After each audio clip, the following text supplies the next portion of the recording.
सकाळु सकाळु आम समस्ते आज कुआड़े बाहरलु जानापी भिडटी को निहाती लास्ट पर्यंत देखूँ।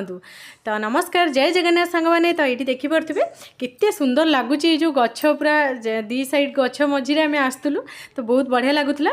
तो चलन सांग मैंने आज हूँ महासप्तमी पूजा तो पीठ मानक आज हूँ अष्टमी पूजा तो से आम बाहरी आसलु माँ भैरवी पीठ को। तो आमर यहाँ हूँ गुरु आश्रम ये हूँ आम गुरुमा तो माँ भैरवी तो आंक माने माँ को आश्रम को आम आसलु आज जेहेतु आज पीठ मानक अष्टमी पूजा महाअष्टमी पूजा से आम आसलु माँ माने जन्म उत्सव भी आज थिला।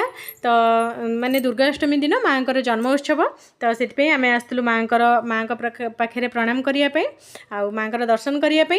तो ये देखिपे कलश यात्रा भी होची जेहेतु आज माने महाअष्टमी पूजा तो पीठ रे तो से ये कलश यात्रा भी होता।